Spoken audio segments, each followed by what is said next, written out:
Los micrófonos. Muchísimas gracias.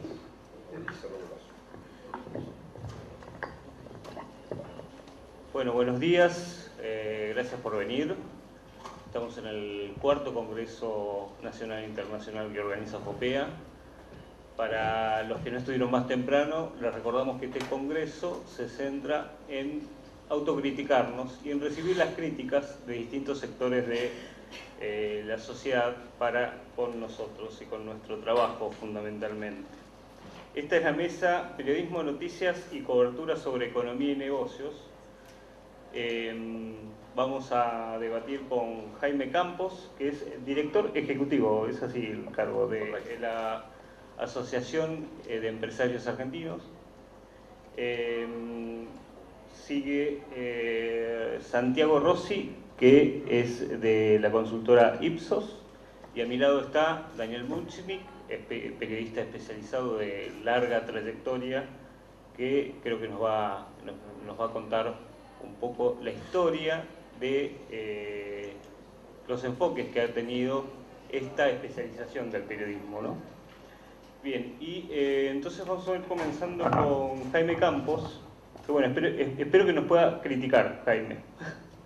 Pues esa quizás es la sorpresa, ¿no? Como se anticipaba, quizás voy a ser menos crítico el panel, pero no por nada realmente de quedar bien ni nada por el estilo, sino por una visión que tenemos sobre cómo los periodistas cumplen el rol de seguir noticias vinculadas con los negocios. Pero primero de todo me gustaría decir que comparto, he leído detenidamente los objetivos de FOPEA y los principios. Realmente me parece muy interesante que una institución, lo digo, bastante joven y tiene una serie de objetivos vinculados con la ética, con postulados, con prácticas profesionales cada vez más rigurosas, y realmente eso había tenido noticias, pero me pareció muy positivo, y de ahí también la participación, una forma de apoyar la actividad de esta institución, ¿no?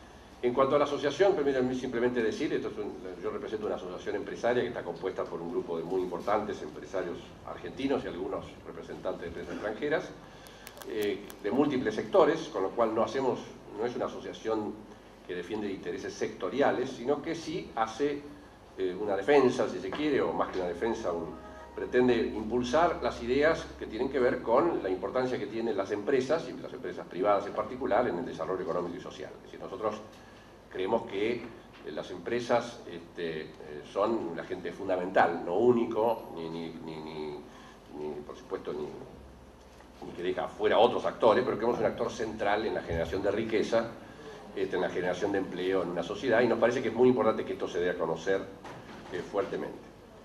En general nosotros tenemos la visión de que, digamos, nosotros nos informamos de lo que pasa en el mundo de los negocios de las empresas, donde actúan las empresas, valga la redundancia, que forman parte de la asociación, obviamente a través de los medios, y lo que en general percibimos es que hay una buena correspondencia entre la información que leemos y la que luego termina ocurriendo. Es decir, en ese sentido no notamos que haya grandes disparidades. Es decir, las noticias que surgen, tanto en general en economía, pero específicamente en el mundo de los negocios, en general se acercan mucho a lo que realmente es la realidad de esos acontecimientos. Digo, no notamos, puede faltar en algunos casos una cobertura, en muchos casos por ahí por limitaciones de las propias empresas que están limitadas a dar más información, pero en general vemos que hay un conjunto de periodistas profesionales, al menos en los medios principales del país, tanto de gráfica como televisión, radio, que realmente lo hacen bien, lo hacen en forma permanente. Yo conozco muchos y veo que siguen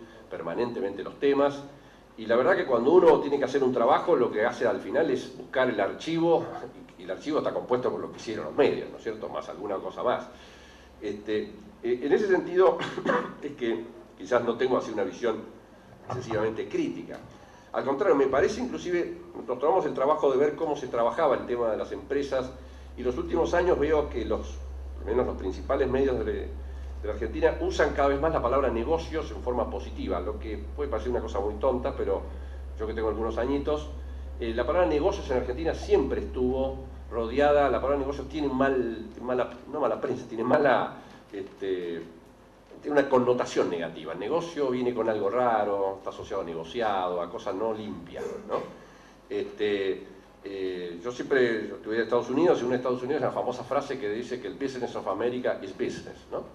En Argentina sería imposible traducir el negocio de los argentinos son los negocios, porque eso más bien sería hoy leído como los negocios fraudulentos, los negocios de corrupción, ¿no? Lamentablemente. Y en cambio veo que no, que ahora la palabra negocios empieza a tener, bueno, hay hasta una revista, por supuesto, que tiene ese nombre, es decir, pero se la valoriza positivamente, ¿no? Y nosotros yo como representante de la entidad empresaria, quiero subrayar algo que puede por un lado parecer obvio, pero que a veces alguna gente no lo tiene tanto, y es que yo creo que es muy importante rescatar el hecho de que la creación de una empresa es un acontecimiento excepcional. Y esto que uno dice, pero ¿por qué? ¿Cómo excepcional? Sí, es un acontecimiento excepcional que requiere muchas veces de un coraje, de una decisión, de una capacidad de superar dificultades. Y lo que a nosotros nos parece obvio, hoy vemos hay empresas que tienen miles de empleados, ¿no? Y uno dice, me parece que es un dato de la naturaleza. Si uno mira para atrás unos años, en algunos casos son 20, otros casos 30, otros casos 50, en general en Argentina mucho más de 60 años las empresas, pensando sobre todo en empresas argentinas, de capital local, más o menos esa es la época de creación, no mucho más de 60, 70 años. Bueno, esas empresas sencillamente no existían, no había ni un trabajador, ni una persona. Esto empezó porque, bueno, típicamente un señor, una señora, un dos, tres, se les ocurre un día la idea de encarar un negocio y empiezan con dificultades, ¿no es cierto? Y bueno, y así van creciendo y lo que nos parece hoy natural no lo es. Entonces la pregunta que uno siempre se hace en un país que quiere crecer y que quiere, por ejemplo, solucionar un problema tan terrible como es la desocupación, es decir, ¿cómo hacemos para tener más empresas? Porque si en vez de tener las empresas que tendríamos mucho más empresas, sin duda tendríamos mucho menos desempleo y tendríamos un nivel de vida mucho mejor, ¿no? Entonces a mí me parece que ese es un punto que está a veces en los medios, no digo que sea eso noticia, pero por ejemplo una cosa que nos agrada ver es que estamos viendo que muchos medios hacen de la noticia de un nuevo emprendedor, una joven que empieza con algo chico, con una zapatería, con un diseño de esto, con un nombre. Sí, me parece muy positivo realmente el que eso se subraye, ¿no es cierto? Porque eso además entusiasma a la gente joven a hacer sus propios proyectos, de emprender sus propios proyectos, ¿no? La otra cosa que me parece que es importante es cómo los medios tratan la relación entre las empresas y sus trabajadores. Yo creo que todavía, y es natural, cada vez que hay un conflicto, todavía semanas, etcétera, ha habido ciertamente mucho conflicto, es natural que sean esos conflictos foco de atención de la prensa, eso es absolutamente lógico. Lo que sí, evidentemente, uno lo que un poco ve es que y no es culpa de la prensa, lo que digo es simplemente que la atención a los conflictos hace que se transmite en mucha gente la visión predominante en la sociedad, no en la prensa en Argentina, es que la relación entre empresarios y trabajadores es esencialmente conflictiva. Este por supuesto es un tema de fondo, es un tema casi filosófico, nosotros no creemos que sea así. Nosotros creemos que en la sociedad moderna los obreros y los trabajadores y los empleados son colaboradores de la empresa. Nosotros creemos que hay una relación fundamental de asociación, y de hecho hay muchas empresas, y gracias a Dios hoy hasta hay rankings al respecto, que hacen del ambiente de trabajo un orgullo en presentarlo públicamente, ¿no es cierto? Es decir, hay empresas que se destacan por generar ambientes positivos de trabajo. Esto yo creo que va a ocurrir más y más porque vamos, por cierto, las nuevas tecnologías permiten ciertamente ambientes cada vez más gratos de trabajo, y me parece que el hecho de que en muchas empresas hay un esfuerzo especial por hacer una relación especial con sus trabajadores, de distinta manera, capacitaciones, tratos especiales, etcétera, etcétera, es algo que a nosotros nos parece, por supuesto, importante, que lo vemos por ahí en los medios, pero que obviamente, como es natural, nunca esto es una noticia demasiado atractiva, sino que es más atractiva ver los conflictos que muchas veces existen y que muchas veces, además, las empresas son culpables de que estos conflictos, no estamos diciendo que las empresas sean siempre ingenuas ni que no tengan responsabilidad. Entonces ahí, de nuevo, es quizás una falta de inteligencia del mundo de las empresas buscar formas de presentarlo. Es decir, este hecho de presentar un ranking de empresas que son atractivas para trabajar, bueno, evidentemente es una forma inteligente de vender esta idea, ojo, no solo vean a la relación entre empresarios y trabajadores como una relación conflictiva, sino que no, hay una relación de colaboración más aún, las empresas que logran una mejor relación de coordinación y de colaboración son las empresas que progresan más y que les va mejor y más productivas. Y después hay el último punto que evidentemente es, digamos, muy central, sobre el cual creo que hay que trabajar mucho, y que ustedes, de alguna manera, lo que hacen en FOPEA quizás es hasta una avanzada de lo que deberíamos hacer nosotros en el mundo de las empresas, que es todo el tema de los códigos de ética. Evidentemente, hay muchas empresas en Argentina, más de lo que uno cree, nosotros hicimos el otro día un relevamiento, que tienen códigos de ética propios, autoimpuestos, sin que se los imponga a nadie, tanto nacionales como filiales de empresas extranjeras. Pero evidentemente acá hay mucho para hacer todavía, hay mucho para trabajar del lado de las empresas hacia una mayor transparencia acerca de lo que realizan, acerca de cómo, justamente cómo se relacionan con sus medios, con los trabajadores, cómo se relacionan con su medio ambiente. Es decir, hay evidentemente en eso todavía un déficit, ¿no es cierto?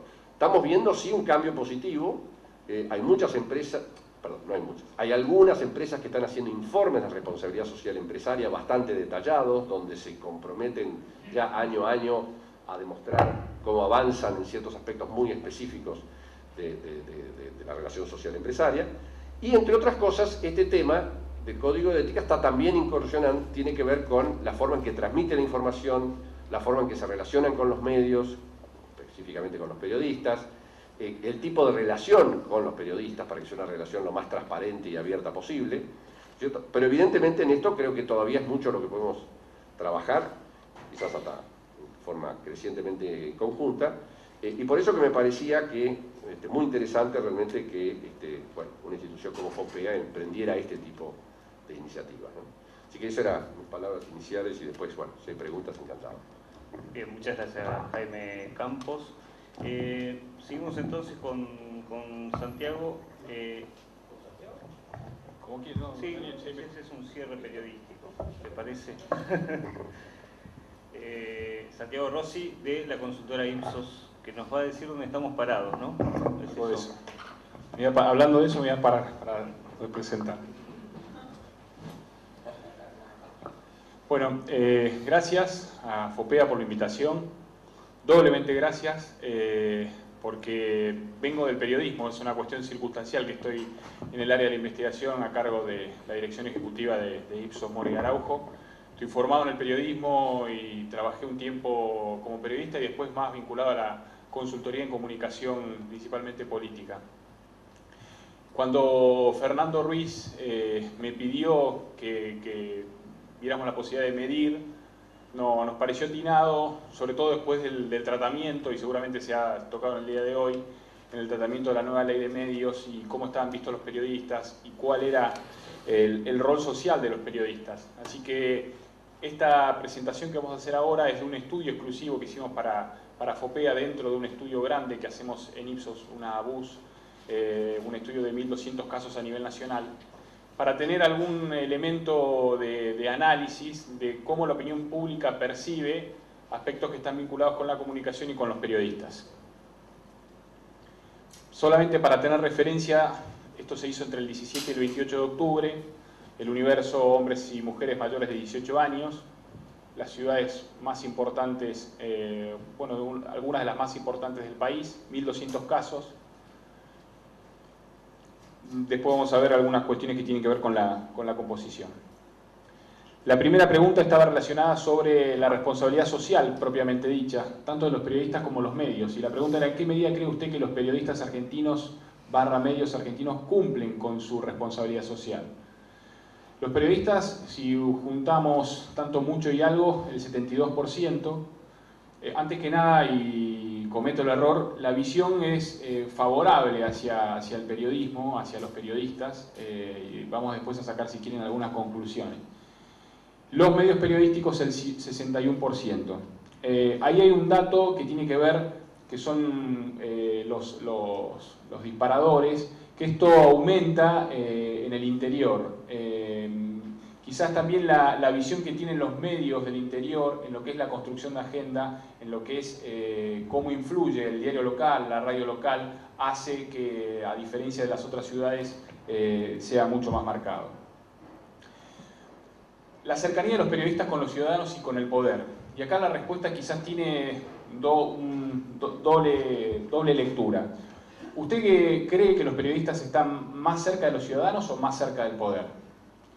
Si nos paramos del lado de la construcción de la información, y ahora ya de mi formación periodística, estar cerca del poder, que el 51% piense eso, creo que es correcto, y ahí hago un análisis y una valoración, ¿no?, de esta percepción, porque es también donde está la información, es donde está la fuente periodística, donde ustedes a diario concurren como profesionales. Y cerca de los ciudadanos, quizás en esa función más social, ¿no? Creo que las respuestas no están, no se ha continuado el reportaje, perdón, usé la terminología periodística, las encuestas, la investigación, sino solamente fueron tópicos que analizaban la responsabilidad social. Entonces, cerca de los ciudadanos solo el 32%. Actor que controla la información, ¿no? ¿Quién es el actor? En su opinión, ¿quién controla la información que sale en los medios argentinos, ¿no?, en los medios de nuestro país? Los dueños de los medios, casi el 50%. El gobierno, el 21%. Los periodistas, el 12%. El poder económico, el 12%. Solamente el 3% y el 2% otros poderes. Tengo una pregunta. Sí. ¿Gobierno y poder económico no está separado. Estos fueron respuestas espontáneas de la gente, o sea, no fue guiada la pregunta. No lo digo porque las empresas llegadas al kirchnerismo que tienen un poder ascendente, por eso esa disociación a mí me sorprende, aunque es un matiz. Sí. Pensemos... Para ordenarnos, preferiría que las preguntas las hagamos todas después. Bárbaro, Rodolfo, perdón. No. Pensemos simplemente que esto es percepción de la opinión pública. Es una fotografía en un momento determinado. ¿Cuál es el nivel de información que tiene la ciudadanía, la opinión pública, sobre lo que se considera temas de asuntos públicos, los temas vinculados al gobierno? El 60% dice en qué medida usted se siente bien informado sobre los asuntos públicos, cuál es la información. Estas respuestas, uno ya metiéndose en las respuestas de los distintos tipos de encuestas, hay muchas de las respuestas que son políticamente correctas por parte del encuestado, ¿no? Nadie va a decir que no se siente informado, que conoce poco de la realidad. Vuelvo al tema que nosotros no pudimos entender porque el corset que teníamos de tipo de investigación estaba prefijado así. Solo de ese 40% del poco y los que nada se sienten informados, hicimos ese apartado sobre quién tiene la responsabilidad. Bueno, y es también un tanto extraña la respuesta. O sea, el responsable de que uno no esté informado de los asuntos públicos no es uno, y ahí es donde se ve quizás el políticamente correcto, sino es o el gobierno o los medios de comunicación. En la antesala con Daniel conversábamos acerca de la saturación que hay en materia de información. Bueno, esto lo están viendo en el seminario, digo, en materia de distintos tipos de información de lo que son asuntos públicos, pero por otro lado la paradoja que se plantea que es un gobierno que no comunica o que comunica de una manera no tradicional, no la manera que estamos acostumbrados. Y esto, en sí el trabajo terminaba, me pidieron que había algunas preguntas más para desarrollar, solo agregué cuál es la imagen de los grupos sociales, que esto es interesante, esto lo medimos también mes a mes. ¿Qué valoración hace la población, la opinión pública de los distintos grupos sociales? Y acá aparecen algunas sorpresas y otras no. Los que gozan de mayor imagen, de mejor imagen, son lo que serían las áreas de la producción, tanto mental, científica, como la producción, los comerciantes, los industriales. Los que tienen peor imagen son los sindicalistas, los piqueteros o movimientos sociales, los políticos. Acá no está desarrollado. Lo que tiene de bueno este tipo de investigaciones es la continuidad en el tiempo y hacer la lectura hacia atrás. En el año 83, los políticos tenían el 93% de valoración positiva, o sea, en el comienzo de la democracia. Los sindicalistas tenían el 72%. Fíjense en el lugar que están hoy, en el nivel de relación que tienen hoy con la ciudadanía. No están mal parados los periodistas ni los encuestadores, más allá de lo que... Por eso digo que no nos veníamos a castigar ni a flagelar. Tienen una buena valoración. Sí. Las periodistas, el 73% tiene una valoración positiva, contra un 24% negativa. La verdad que es alta. Pensábamos nosotros que iba a ser, esto es un juicio de valor, disculpen, Pensamos que iba a ser un poco más baja, sobre todo con el grado de exposición que tuvo el conflicto del tratamiento de la ley audiovisual. Y los encuestadores también pensamos que iba a ser mucho más baja, porque esto es al poco tiempo después de las elecciones, donde el rol de los encuestadores y el tratamiento de la información en materia de estudios de opinión en los medios, en lo que tiene que ver con los electorales, realmente dejó mucho que desear. Y sin embargo, la opinión pública tuvo una valoración positiva. Y esta es la línea de tiempo que no se llega a ver, pero es simplemente para ver la continuidad desde donde surgen la expectativa. En sí, en líneas generales, aquellos que están vinculados con la producción tienen históricamente una valoración positiva por parte de la población, pero también tiene que ver con los tópicos que se preguntan, porque ahí aparecen industriales. Si la pregunta fuera empresarios, podría tener hay palabras, como bien decía Javier, podría tener una connotación mucho más negativa y podría bajar.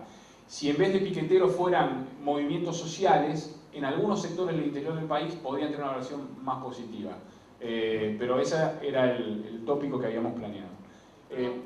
¿Cómo parte el periodismo ahí para llegar al 73 de ahora? No, en realidad el periodismo lo incluimos en las últimas mediciones. Esto fue desde que entré prácticamente a la consultora, porque no había una medición y los encuestadores tampoco. Me parecían que eran actores como para medir. Históricamente eran los grupos sociales y esto fue ahora reciente.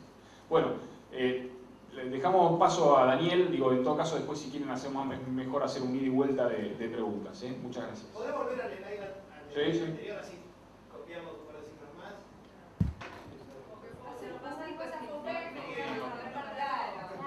¿Cómo? Sí. No, esto que lo tiene Fopea, No, pero no hay problema, No. Esta no está. Esta lo agregué para la presentación. Todo lo anterior sí.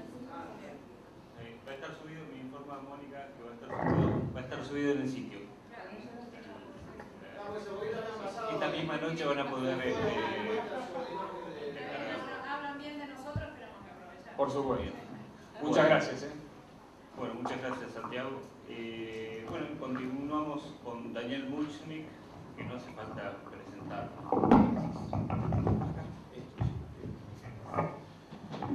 Bueno, buenos mediodías o buenas tardes o buenas noches, como quieran ustedes.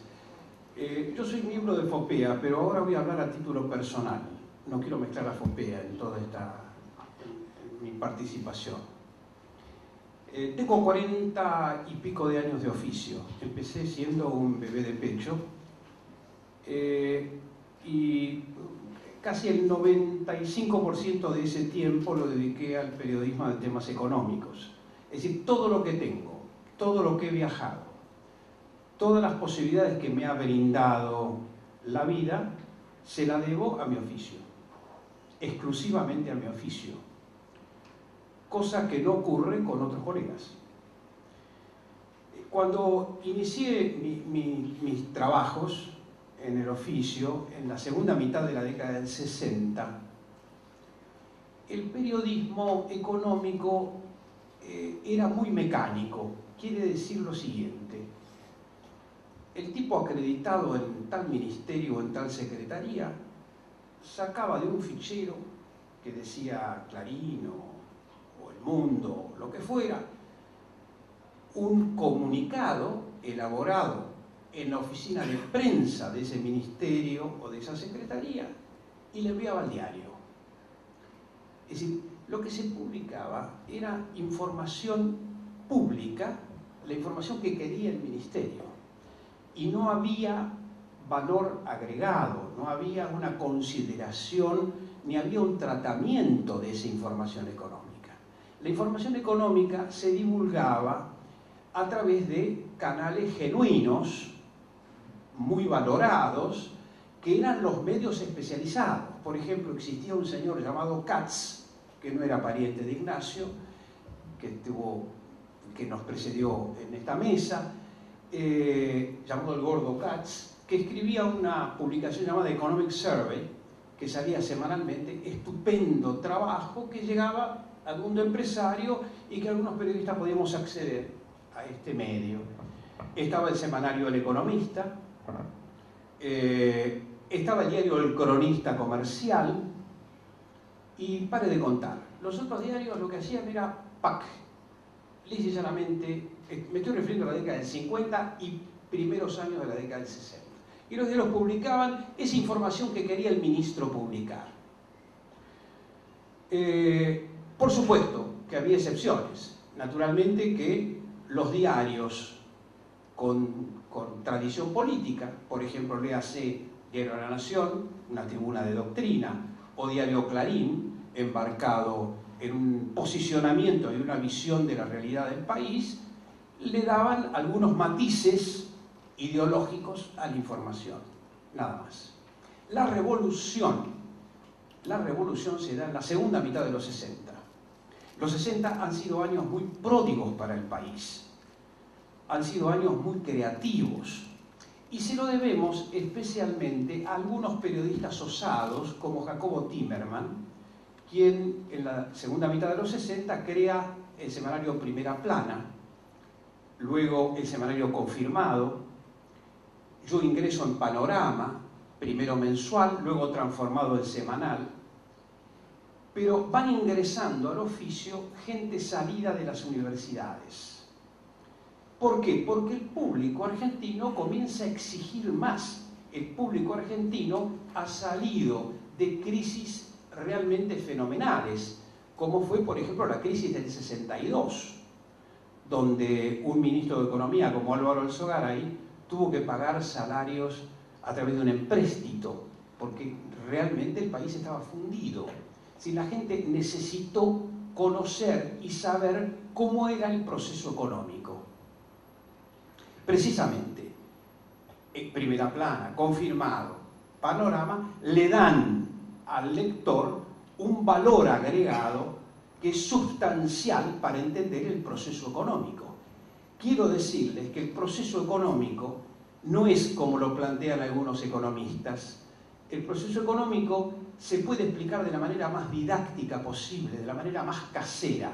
Toda mi vida he procurado que si no lo entendía, si no entendía mi nota, mi mamá, la nota no valía. Si la nota tiene que ser, la nota económica tiene que ser, tiene que tener una concatenación de hechos y una explicación dentro del escenario político y social argentino o internacional. Entonces, estos semanarios que atraen gente especializada o no, que utilizan ya un lenguaje más sofisticado, la cultura la fijaba a Primera Plana. Las modas las fijaba a Primera Plana. García Márquez no hubiera podido vender un solo ejemplar de sus primeros libros sin Primera Plana. Esto lleva a los diarios también, los diarios son empujados a darle este valor agregado a la información económica. Por supuesto, ¿de dónde iba a salir la tropa, la redacción, que se ocupara del tema económico? Muchos venían de la universidad, pero muchos también de las redacciones viejas, de esas redacciones donde no existía esta especialización, pero que, instruidos por el secretario de redacción, comenzaban a interesarse en estos temas. Así que la década del 60 y la década del 70 inaugura el valor agregado a la información económica. Todavía no aparece el tema de los negocios, como decía Campos. Por supuesto, el país vive situaciones atroces en materia política y en materia económica. La primera plana de los diarios no es solamente que las 3A matan a militantes guerrilleros, o los militantes guerrilleros que matan a otros, sino también cómo se va deteriorando el proceso económico hasta llegar a esa explosión atómica que se llamó el Rodrigazo, donde mucha gente quedó excluida del proceso económico y político en el país. Mucha clase media se pauperizó con el Rodrigazo. Entonces la gente comenzó siguió aumentando la dosis esa de requerimiento de la información económica con valor agregado, con ideología, con sustancia. En los 80, en los años 80, y no estoy hablando de la prehistoria, estoy hablando de la vida vivida por mí y por muchísimos que habitamos este país. La década del 80 trae la democracia y trae mayor responsabilidad. Pero recuerdo que los periodistas de temas económicos le hicimos la vida imposible a Alfonsín. Y le hicimos la vida imposible a Alfonsín porque Alfonsín hereda, sin balance previo, sin balance del deterioro fenomenal de la Argentina, hereda una situación crítica en materia económica. Los periodistas económicos comenzamos a explicar la crisis energética como si le hubiera inventado a la crisis energética el doctor Alfonsín, que no fue así. La crisis energética venía desde hacía décadas haciendo agua. No se habían hecho inversiones, no se habían generado usinas, nadie había pensado en una agenda creativa en materia energética. Y los periodistas económicos nos dedicamos a describir, con valor agregado, a describir esta crisis monumental que se desarrolló a lo largo de los 80. Quiero recordarles que fue tal el nivel de crisis que el ministro Greenspoon, primer ministro de Alfonsín, enfrentó una inflación del 400%. A ver, quiero ubicarlos en una inflación del 400%. En el año 86, la inflación llegó al 1000%. Inflación del 1000% que se va a reeditar con la crisis del 89, cuando cae Alfonsín, o Alfonsín se va, por adelantado. En 1981, vamos a retroceder un poco más, cuando Martínez de Oz se va y se evidencia este castillo de naipes, que fue la reforma financiera y la timba financiera del gobierno militar, se dio una gran polémica interna en el mundo del periodismo económico y en el mundo de los negocios, que fue: ¿hay que dar la información precisa de que un banco va a caer mañana? Fue un tema realmente torturante para muchos de nosotros, que no era una declaración de guerra, ni era una invasión, pero estábamos hablando de los ahorristas de un banco, estábamos hablando de gente que iba a perder sus valores. Bueno, hubo una intensa polémica, incluso con empresarios, acerca del tema. Y bueno, las posiciones se mantuvieron. Hubo medios y periodistas que no quisieron informar. No quisieron informar que el banco iba a caer, simplemente para no fomentar que el banco cayera. Si cuanto más se hablaba, más el banco corría riesgo de caerse. Quiero decirle que en 1981 se cayeron bancos que hicieron perder al gobierno 1.200 millones de dólares. El Banco Central tuvo que poner 1.200 millones de dólares. 900 millones solamente consumió un banco llamado Banco Interamericano de Desarrollo, cuyo presidente, Trozo, ahora es docente universitario libre de toda culpa en México.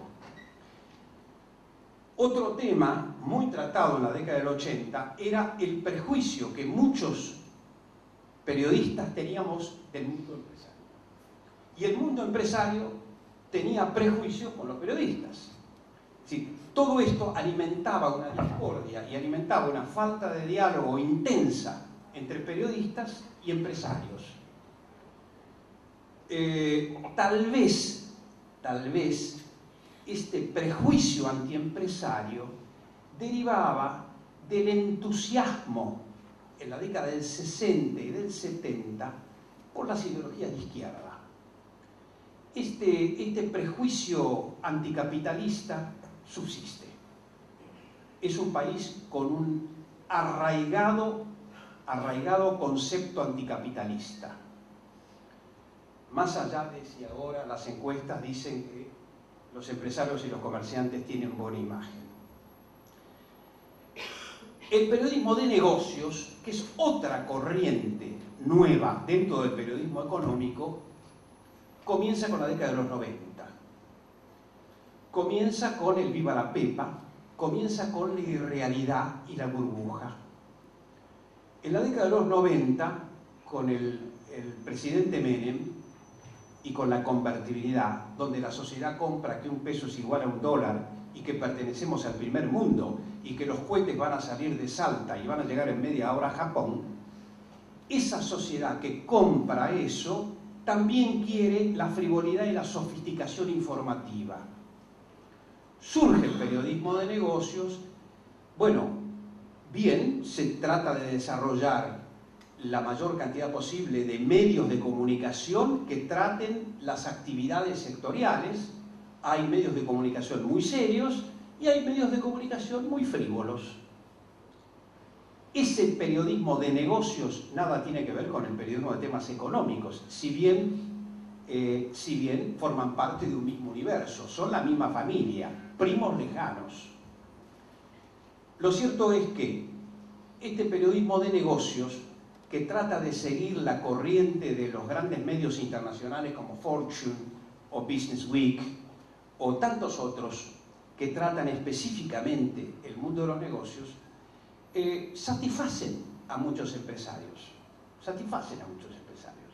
Claro, el narcisismo está en todas partes. Que un empresario salga en tapa, le encanta al empresario. No sé si le encanta a la gente, pero al empresario le encanta. Conozco un medio, que tanta vergüenza me da que no voy a decir su nombre, que vendía primero la pintura, un cuadro. Primero vendía un cuadro del empresario fulano y luego ese cuadro iba como tapa del medio de comunicación. Eso era también el periodismo de negocio degradado. Es decir, los 90 es la degradación nacional. Los 90 potencializa una degradación.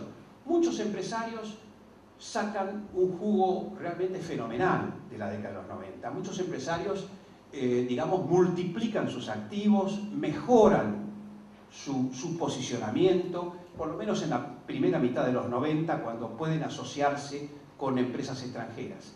Luego del tequilazo, en el 95, de la crisis brasileña y la crisis asiática en el 97, la cosa se pone mucho más difícil. Pero bueno, esos años 90 hay que trabajar con una sociedad que compra ilusiones, que compra fantasías. La convertibilidad fue una fantasía. La gente creyó que el 1 por 1 era verdad.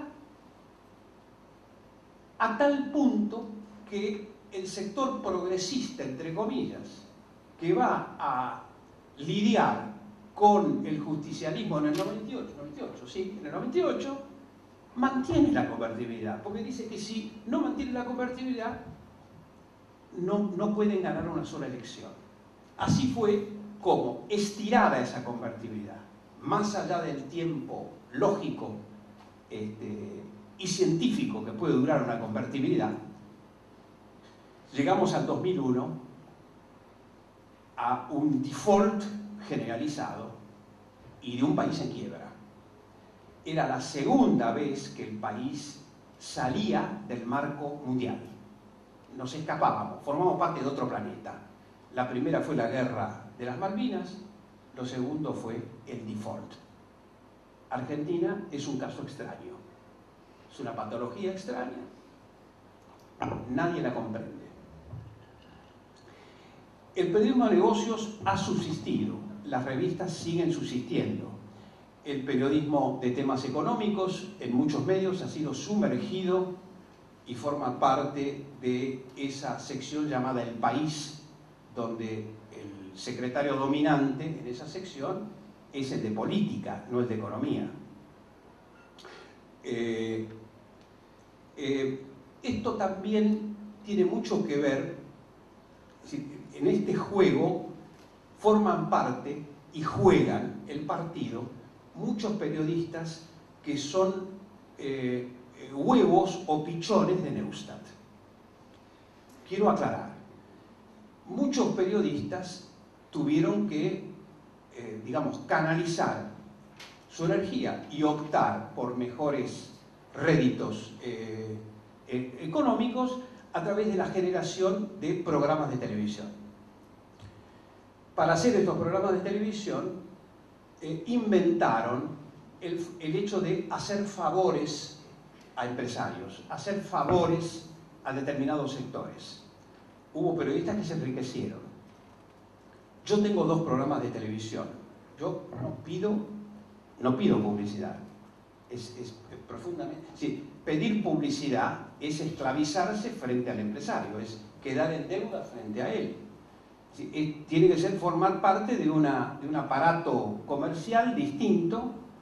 Si quieren poner, que pongan. Si no quieren poner, no ponen. Si no ponen, no tenemos programa, naturalmente, pero en fin. Son opciones, son decisiones. Tiene que ser muy clara la cosa. Es decir, el periodismo de negocios y el periodismo económico, como todas las cosas en el país, sin duda que ha sufrido situaciones en las cuales ha sido roído, ¿no? Ha sido deshilachado. Digamos que ya no se puede mantener determinado tipo de conductas. Si me preguntan si en el periodismo económico, en el periodismo de negocios, se respeta un código de ética, no se respeta un código de ética. La ética no es un remedio que se compra en la farmacia, ni se inyecta. La ética forma parte del patrimonio personal y de la carga genética que tiene cada uno de nosotros. Por lo tanto, el periodismo económico, lo mismo que otros periodismos, se ha prestado a lo largo de esta denigración que se potencializa en los 90, de ubicarse en situaciones poco claras en materia de información. Muchos periodistas de temas económicos han estado haciendo lobby para determinadas empresas cuestionadas o determinados empresarios cuestionados. Lo mismo el caso de periodismo de negocios. Yo comparto lo que dijo Jaime Campos respecto de que la creación de una empresa en este país es un hecho excepcional. Un país que no tiene inversiones, un gobierno a la deriva en materia política como el que tenemos, un gobierno donde no hay inversiones, requiere fundamentalmente la actividad empresaria y el empujón que da una inversión. Sin inversión no hay economía. Sin inversión hay quietud, hay amesetamiento económico. Pero para lograr un entendimiento generalizado, yo creo que lo que se necesita es un cambio profundo en el cual el periodismo argentino se convenza definitivamente de que o es socialista o no tiene rechazo por la generación de nuevas empresas y del factor productivo capitalista. Nada más. Muchas gracias, Daniel. Como venimos tarde, vamos a tratar de ajustarnos a los horarios. Tenemos poco espacio para las preguntas, pero esperamos preguntas.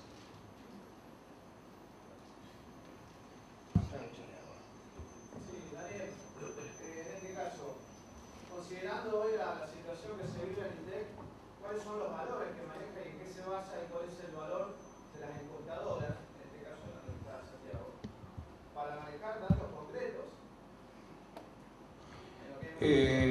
El caso del INDEC es un caso que genera risas y humor profundo en el exterior. Y nadie cree nada, ninguna información oficial. Bueno, hay un trabajo muy concreto de las consultoras privadas. Hay que ver cuáles son las consultoras privadas que han generado credibilidad. Lo mismo que el caso de los periodistas. Es decir, uno cree al periodista que es creíble y ha sido coherente. Bueno, hay información y hay trabajo muy serio en muchas de las consultoras privadas que contrasta los resultados de manera rotunda con el INDEC. Esto le hace un daño terrible Cuando interviene en el INDEC, la Argentina iba ganando 7-1. 7-1 en el partido. ¿Por qué digo esto? Porque todos los indicadores estaban a favor del gobierno. No, pero el gobierno ganaba 7-1, quiso comprar al juez. Interviene el INDEC y produce un daño fenomenal. ¿Por qué interviene el INDEC? Bueno, para que no haya aumentos de sueldos desmesurados, para que la inflación real no impacte en el reclamo salarial y fundamentalmente por el tema de los bonos. Pero esto quizás no fue un error, perdón, considerando que, o sea, más allá de que el INDEC me diga ¿Un error de quién? un error del gobierno. Brutal, un error brutal. A ver si no encuentro otra palabra. Porque cualquiera que va a realizar una compra, o sea, no necesita que alguien le diga cuál es su inflación al centro del bolsillo. Así es. Una pregunta que siempre me hago cuando el periodismo económico nuestro.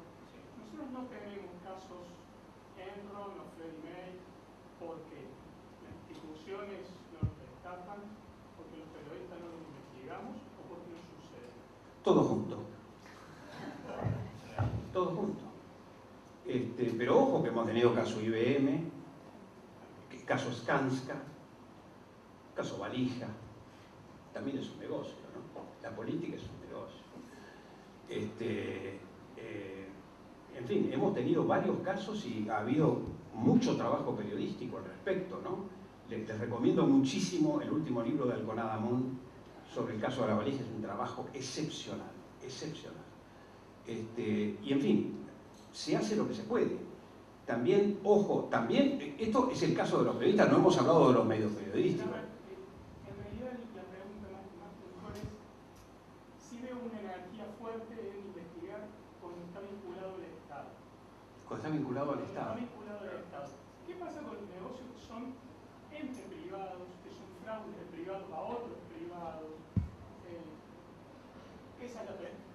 Voy a focalizarme en la pregunta. Hay casos específicos que aparentemente son del tema privado, caso Telecom, por ejemplo. Telecom Italia, Telecom, la venta, quién quiere comprar, quién no quiere comprar, que se presta para cualquier sanata y cualquier grado de corrupción y cualquier tipo de cosas. Y que no es un tema privado, es un tema público. Porque la tenencia de Telecom permitiría ampliar, por ejemplo, el triple play en el caso de alguna empresa, ¿no? Y dominar la mitad del mercado de televisión. Sí, no es un caso privado, es un caso público. Yo creo que todos los casos privados son casos públicos. El caso Skanska es un caso público, no es un caso privado. El caso IBM es un caso de corrupción de funcionarios públicos, no solamente privados. Perdón, sigue Mónica. Mi pregunta es, probablemente a los tres, porque el enfoque va a ser diferente, ¿qué noticias de carácter económico principalmente no tienen difusión? ¿Qué información, mejor dicho, no es transformada en noticia? ¿Qué información no es difundida por los medios? Que tenga impacto social y político principalmente.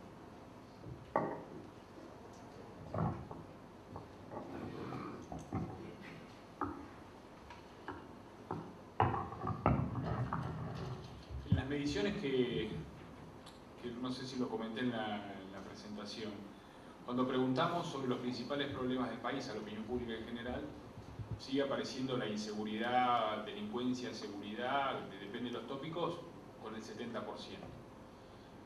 Aparecen entre los 10 primeros y entre todos los, por lo menos son 3 preguntas correlativas, temas vinculados a la economía, hoy. Pérdida de empleo, inflación, pobreza, salarios, tópicos que están relacionados con la economía. Ahora, ¿por qué eso no es noticiable? ¿Y por qué hoy estamos bombardeados con un formato audiovisual, todos los medios, no solamente la televisión, sino la composición de un diario como La Razón, no digo, diarios donde el fotoepígrafe pesa y eso es el consumo también por parte de los lectores? Creo que también por ese formato propiamente dicho y cómo los medios plantean, y yo cito un ejemplo. En un programa de Andy Kuznetsov, creo que era Argentinos por su Nombre, entrevistaba a una periodista de un noticiero importante y a un humorista.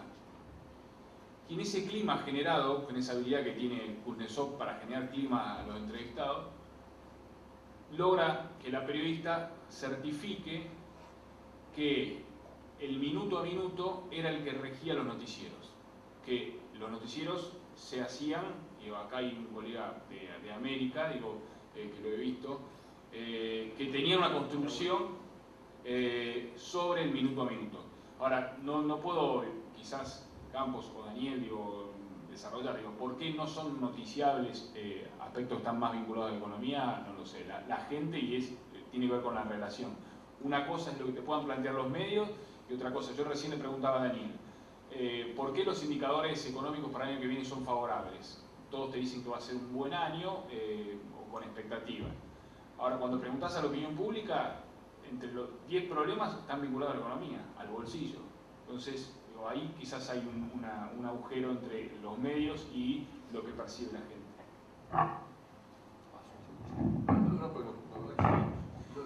Bueno, a ver, veamos lo siguiente.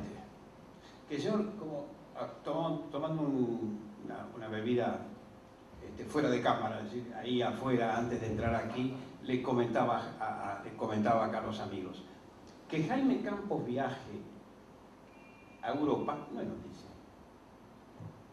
Pero si Jaime Campos se conecta con empresarios europeos y genera una nueva empresa en la provincia más pobre de la Argentina que da trabajo a 500 obreros, es una flor de noticia. Todo depende del olfato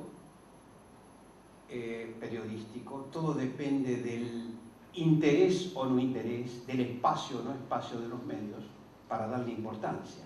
Pero yo, como periodista, valoro fundamentalmente este hecho importantísimo: la generación de empleo y la creación de una nueva empresa. El tema no es tanto por qué no es noticia, sino cuáles son las noticias que no se... ¿Cuáles son las noticias? Bueno, en esto tiene mucho que ver el tema comunicación desde el costado de las empresas.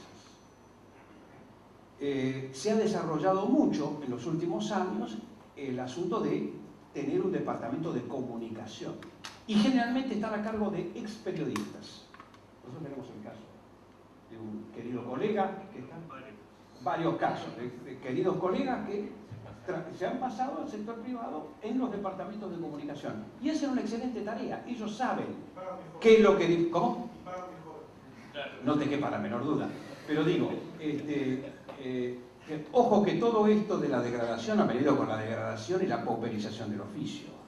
Yo no he hablado del tema porque no era el tema, pero digo, estos departamentos de comunicación ayudan muchísimo a divulgar la mejor información posible y generan o saben cómo generar entusiasmo en los periodistas para atraerlos hacia esa noticia.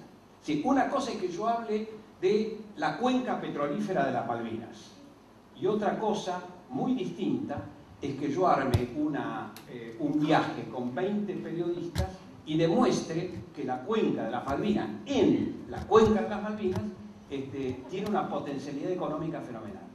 ¿Te das cuenta? Sí, hay una agilidad y una movida que solamente los comunicadores desde las empresas, también podría servir para el gobierno, podrían generar. Yo agregaría una cosita más antes de pasar a la siguiente pregunta. Hay algunos temas que yo creo que en el periodismo económico y de negocio nos llevamos, como por ejemplo atender bien los casos en el fuero penal económico, que necesitamos una especialización para eso, ¿no? Bien, pasamos a la siguiente pregunta. A los tres, si da tiempo, no sé, ¿cómo ven desde sus respectivas incumbencias el desempeño para informar sobre economía de la prensa oral, de la prensa escrita y televisiva?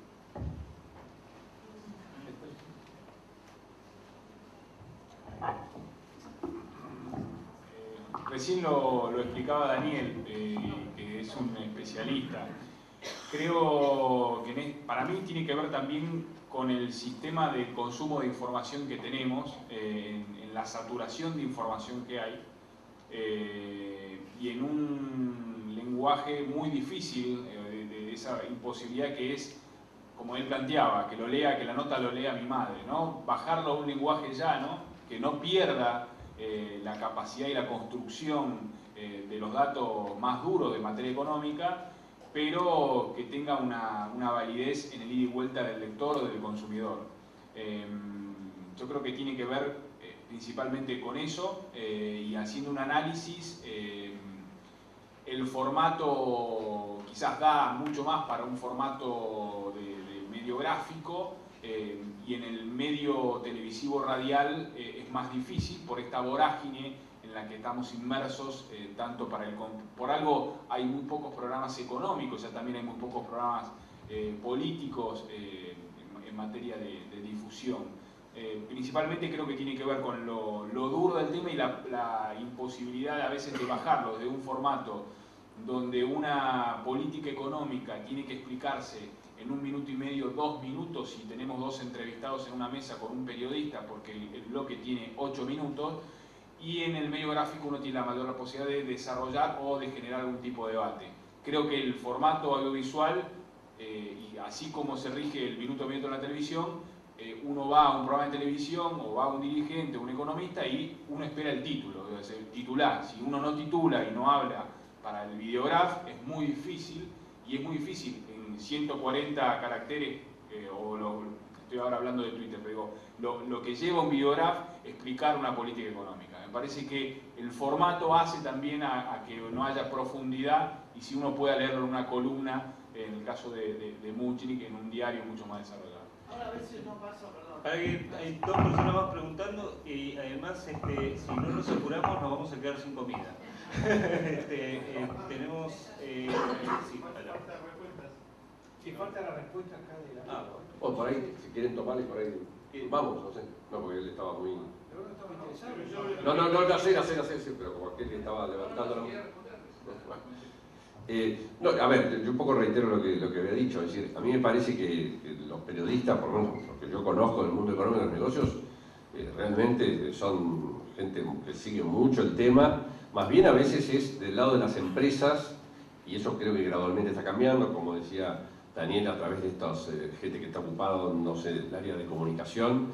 Las empresas tienen que también hacer un esfuerzo por dar más información, ¿cierto? A veces hay todavía un poco exceso de celo en algunas cosas, pero yo, del lado de los periodistas, yo lo que veo es que realmente cuando uno lee un informe sobre algo, sobre un sector, sobre lo que está pasando en relación con un proyecto de inversión, en fin, o estrategias empresarias, y después uno lo habla con los empresarios del sector, uno ve que está muy bien, es decir, no veo que estén faltos de criterio ni información. Me parece que estamos realmente con profesionales de buen nivel en eso. Me parece que lo que hace falta es justamente esta mayor diálogo y digamos que permita a las empresas brindar alguna información que por ahí es interesante, y a veces falta no es, digamos, a ver, el hecho de que haya expertos en comunicación ahora está ayudando a que esos datos pasen a ser noticias y ser inteligentemente presentadas como noticias, pero no noticias simplemente para decir algo lindo de la empresa, sino algo que realmente es interesante, ¿no? Si, por ejemplo, Argentina no es un país de grandes innovaciones, porque no somos un país de tecnología de punta, salvo, como sabemos muy bien, algunos sectores muy específicos, ¿no? Ahora, es un hombre que sabe de comunicación puede transformar una noticia sobre un cambio gradual en una línea de producción o una campaña importante de modificación de un producto en algo interesante, ¿no es cierto?, si lo sabe presentar, ¿no es cierto? Obviamente no es tan atractivo como una nueva cosa, como un nuevo, ¿no es cierto?, producto totalmente novedoso, pero con un poco de inteligencia uno puede presentar lo que significa una innovación productiva, una innovación en el área de la actividad de los bienes, de los productos o de los bienes del proceso de producción, y eso hacer notar lo que significa, ¿no es cierto?, para la sociedad, para la empresa, para la comunidad en que está, ¿no es cierto? Pero bueno, esto requiere todo un esfuerzo, ¿no? Bueno, me toca a mí. Intenté hacer un programa de cultura en televisión. Duró 4 meses. No hay respaldo empresario para la cultura. Conozco una una tarea excepcional científica, siguiendo un poco la línea de Jaime, que es la del Instituto Leloir. Nadie le da bola, no le dan bola. Y están los mejores científicos descubriendo las mejores vacunas. Hay una investigadora que ya tiene casi una vacuna contra el dengue. Hay científicos premiados internacionalmente que trabajan en el Instituto Leloir, no le dan bola. Es decir, parecería ser de que no hay plata ni financiación ni respaldo ni a la cultura ni a la ciencia. Mal hecho, mal hecho. Vamos por mal camino. Depende qué noticia tenés. Si es una noticia para la clase media y querés masividad, no la masividad de los 80 o los 90, porque han perdido una brutalidad de venta de ejemplares, tenés a Clarín.